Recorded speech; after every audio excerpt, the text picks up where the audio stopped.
Capítulo 1. Como é ficar depressivo? Definindo e descrevendo o problema. Um homem, preocupado com sua esposa muito deprimida, marcou uma consulta com um psiquiatra. Quando entraram no consultório, o médico começou fazendo algumas perguntas para a esposa. Enquanto conversavam, o médico se levantou e sentou bem ao lado da mulher. A senhora pareceu surpresa, mas satisfeita. Ao continuarem conversando, o médico colocou o braço em volta da mulher e sorriu para ela. Ela sorriu de volta. Logo depois, ele deu um aperto nos seus ombros, se inclinou e plantou um beijo em sua bochecha. A essa altura, a mulher estava radiante.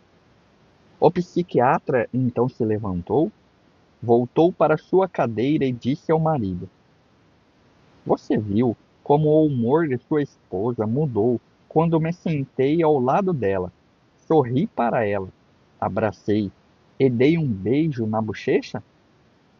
Sim, o homem replicou. Bem, continuou o psiquiatra, esse é o tipo de tratamento que ela precisa. Ela precisa disso pelo menos 3 vezes por semana. Está bem? Concordou o marido. Se é isso que você acha que ela precisa, então, vou trazê-la aqui toda terça e quinta, mas não posso no sábado, porque é dia do meu futebol. Apesar de a história ser fictícia, o problema que a mulher estava passando não era. A depressão é um problema comum e muito sério. Na realidade, o problema dela não seria resolvido simplesmente com um pouco de atenção 3 vezes por semana, ainda que isso não fizesse mal. Embora seja uma história divertida, a depressão está longe de ser engraçada. A depressão devasta e paralisa a vida que foi por ela infectada. Destrói casamentos e outros relacionamentos e, no caso do crente, prejudica a fé. Ela precisa ser levada a sério. A extensão da depressão. Já ouvi alguns experts da saúde mental dizerem que a depressão é o resfriado comum dos transtornos mentais. Em outras palavras, a depressão é uma experiência tão comum ao ser humano que praticamente todas as pessoas, a despeito do seu contexto, a experimentarão em algum grau ou outro durante a vida.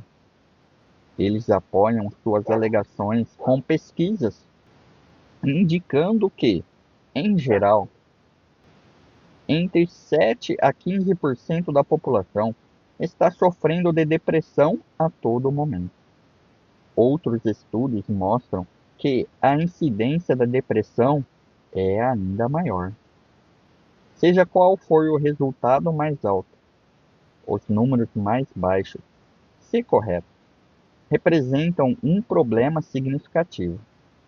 Descobri por experiência própria que a depressão é de fato um transtorno democrático, afetando pessoas de todas as raças, situação econômica, gênero, idade e formação educacional. Já aconselhei crianças que estavam depressivas. Uma delas tinha apenas 6 anos de idade quando tentou se suicidar. Já trabalhei com adolescentes que estavam em depressão. Alguns estavam se saindo mal em várias áreas de suas vidas, enquanto outros estavam bem na escola. Tinham posição de liderança, eram considerados atraentes e talentosos, e pareciam ter um grande potencial. Apesar de concordar com os experts em pouca coisa mais envolvendo a depressão, estou de acordo com a análise deles quanto ao alcance da depressão. Ao escrever este livro, estou convencido de que estou abordando um problema que praticamente todos os meus leitores já tiveram, ou um dia terão, em alguma medida. Para mim, é difícil imaginar alguém que não será tentado a ficar depressivo em algum momento de sua vida. Para aqueles que não estão lutando neste momento com esse problema, eu suponho que a maioria conheça alguém que está. Em 1968, passei por um período de depressão severa. Pela graça de Deus, fui capaz de superá-la por meio de aconselhamento bíblico. Portanto, as verdades que vou compartilhar neste livro, partilho tanto por razões pastorais quanto pessoais. Creio que a Bíblia ensine essas verdades.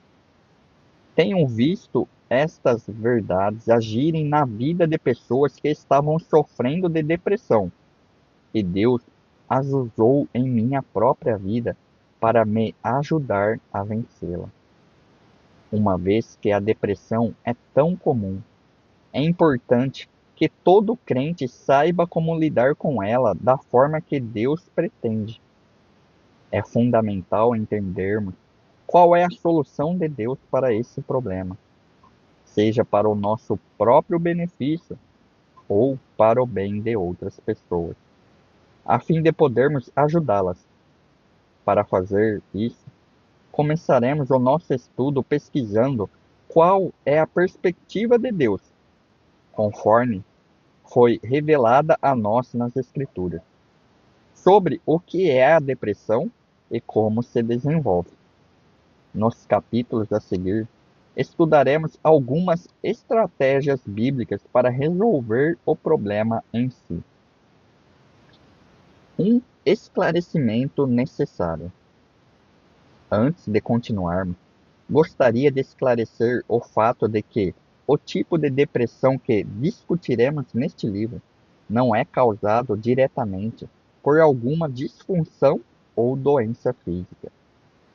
Em pequena parte dos casos, os sentimentos da depressão podem ser subproduto de uma doença ou um transtorno físico. O livro The Christian Counselor's Medical Desk Reference lista vários problemas físicos que podem causar isso: a doença de Alzheimer, a doença de Parkinson e certos tipos de câncer, entre outros. Nesses casos, não é adequado chamar tal condição de depressão, de acordo com o Dr. Robert Smith e outros médicos cristãos. Em vez disso, essa condição deveria ser descrita de acordo com a enfermidade física que a pessoa está vivenciando. Se houver alguma suspeita de que uma doença física possa estar causando o abatimento do humor, um exame físico minucioso e adequado deve ser feito com algum médico. Onde os exames físicos demonstrarem a presença de alguma enfermidade física, o tratamento com remédios lícitos constituirá grande parte da solução para aquilo que é sentido como depressão. Os experts com quem conversei concordam que essa condição se aplica a menos de 20% das pessoas que experimentam abatimento do humor. Muito mais sobre os aspectos físicos de alguns tipos de abatimento pode ser encontrado no livro The Christian Counselor Medical Desk Reference, mencionado acima. Mais à frente vou sugerir de forma resumida algumas perguntas que podem ajudar você a discernir se existe a possibilidade de algum componente físico no humor depressivo. Além disso, não discutiremos o tipo de depressão causado pela influência de certas drogas, legais ou ilegais, sobre o cérebro. Mais uma vez, Em alguns casos, sentimentos de depressão podem ser resultado de mudanças físicas causadas por certas drogas. Em nossa discussão sobre a depressão, é importante ter em mente que não estamos abordando de forma direta nenhum tipo de depressão que seja induzida física ou biologicamente. Embora as verdades apresentadas tenham com certeza alguma aplicação nessas situações, elas não são dirigidas, em princípio, a tais tipos de depressão. Depressão, um termo genérico. A palavra depressão é realmente um termo amplo que é usado para descrever uma grande variedade de experiências emocionais. Inclui sentimentos como tristeza, aflição, apatia intensa, frustração, desencorajamento, desprezo, desalento, abatimento, decepção, desmoralização, prostração, desespero ou até um simples caso de melancolia. Em forma de diagrama, a palavra depressão é usada para descrever muitas das experiências a seguir. Para servir aos nossos propósitos, vamos separar a experiência chamada de depressão em três categorias: depressão leve, depressão moderada e depressão severa. Primeira categoria: depressão leve, uma reação inevitável. Todas as pessoas experimentam um caso de melancolia de tempos em tempos. Algumas pessoas dirão que estão deprimidas quando se sentem um pouco desanimadas, frustradas ou tristes por alguma coisa. Em outras palavras, elas não estão tão satisfeitas ou felizes quanto costumam estar e reconhecem que algo está errado. Todo ser humano sofre frustração e desânimo em algum momento. Um pastor amigo meu me disse uma vez que ele passa por isso todas as semanas. Explico que, para ele, o domingo é o ponto alto da semana. É o ápice do trabalho de uma semana. Um dia no qual encontra e dirige o povo de Deus em adoração. E o dia no qual tem o sublime privilégio sagrado de pregar a palavra de Deus. Esse dia em particular, a cada semana, consome muito de sua energia física, emocional e espiritual. Uma vez que o domingo é um grande dia, é de se esperar que a segunda-feira seja naturalmente meio que um declínio do topo do domingo. Ele compartilhou comigo que, como sempre se sente um pouco para baixo na segunda-feira, parou de tirar esse dia de folga. Em vez de gastar o seu dia de descanso sentindo-se melancólico, ele trabalha o dia todo e tem condição de desfrutar de um dia de folga mais à frente na semana, depois de ter passado o seu abatimento temporário. Ele reconheceu uma situação que teria o potencial de abater o seu humor e deu passos para evitá-la. O que meu amigo experimentava toda segunda-feira era um caso de melancolia ou depressão leve. Esse tipo de depressão pode ser melhor classificado como desânimo ou frustração. É uma experiência muito comum que vem e vai com os altos e baixos da vida diária. Na verdade, a Bíblia diz que até Jesus, que era perfeito, foi homem de dores e que sabe o que é padecer. Livro do profeta Isaías, capítulo 53, verso 3. De acordo com os relatos dos evangelhos, Jesus, como homem perfeito, passou por sofrimento, cansaço, desânimo e frustração exatamente como nós. Ele foi, como as Escrituras indicam, tentado em todas as áreas da mesma forma que nós. Carta aos Hebreus, capítulo 2, versos 17 e 18, e Carta aos Hebreus, capítulo 4, verso 15. No entanto, embora ficasse entristecido por causa dos efeitos do pecado na vida dos outros e do mundo, ele nunca permitiu que esses sentimentos o controlassem.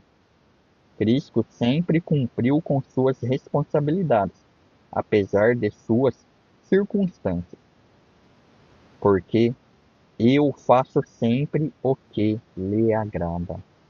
O Evangelho segundo João, capítulo 8, verso 29. As ações de Jesus após a morte de João Batista são um bom exemplo.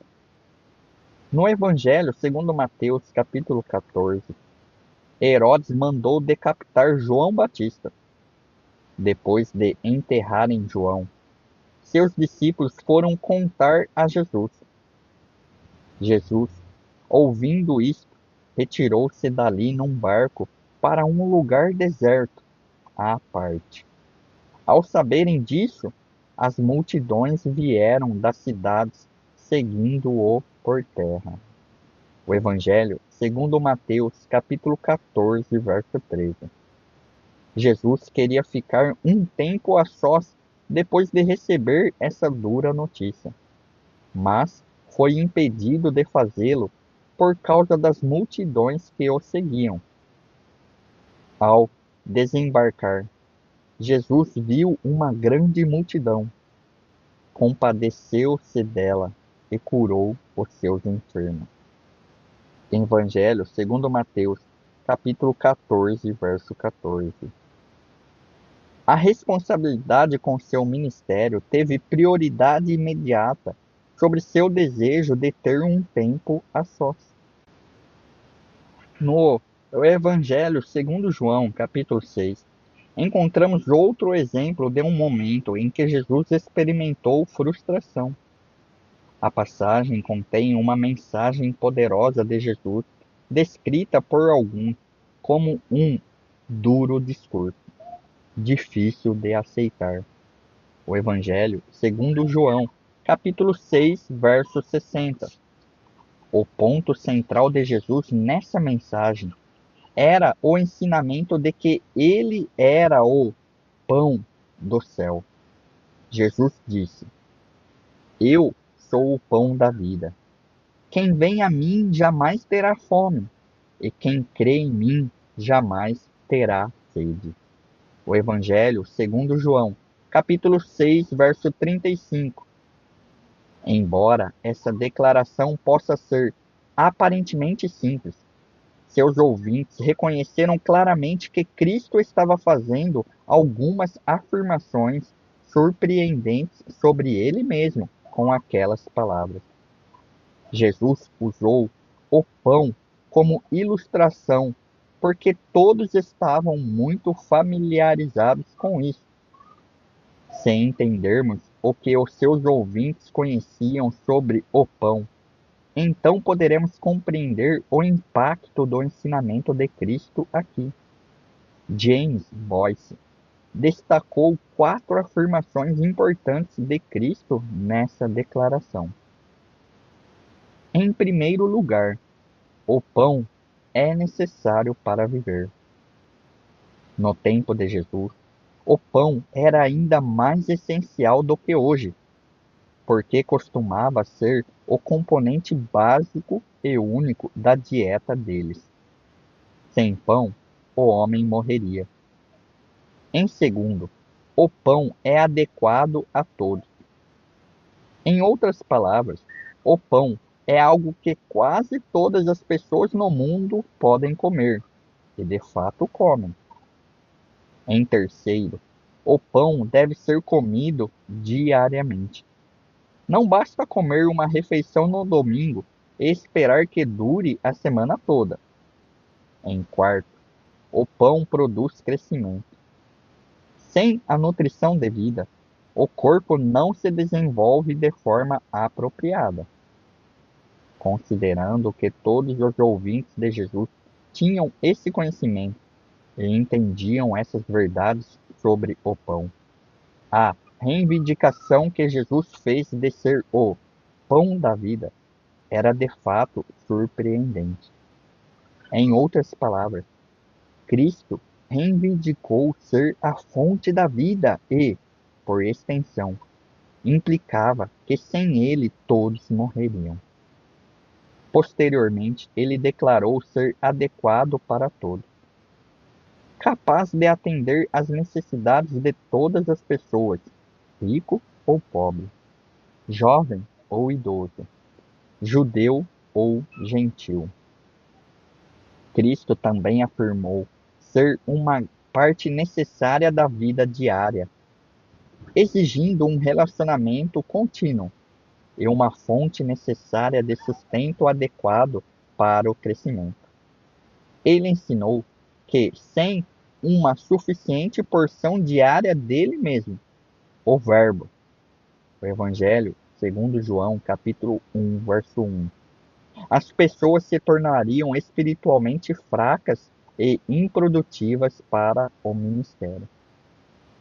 Cristo fez esta simples declaração e muitos de seus ouvintes reconheceram a reivindicação de absoluta singularidade. Cristo estava dizendo que ele não era um pão qualquer, ele era o pão da vida. Era de fato uma declaração muito difícil de ouvir e aceitar. E algumas das pessoas que estavam ouvindo decidiram que já tinham ouvido o suficiente. Diante disso, muitos dos seus discípulos o abandonaram e já não andavam com ele. O Evangelho segundo João, capítulo 6, verso 66. Jesus então voltou para os discípulos que restavam, os 12, e perguntou: Será que vocês também querem se retirar? O Evangelho segundo João, capítulo 6, verso 67.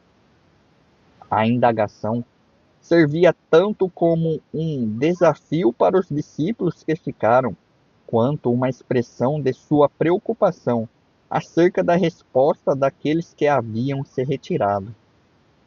Ainda que isso não tenha afetado seu ministério, Jesus deve ter se sentido decepcionado ao ver tantos de seus seguidores irem embora naquele momento. A passagem no Evangelho segundo João, capítulo 11, registra ainda outra ocasião de decepção e sofrimento do nosso Senhor Jesus Cristo.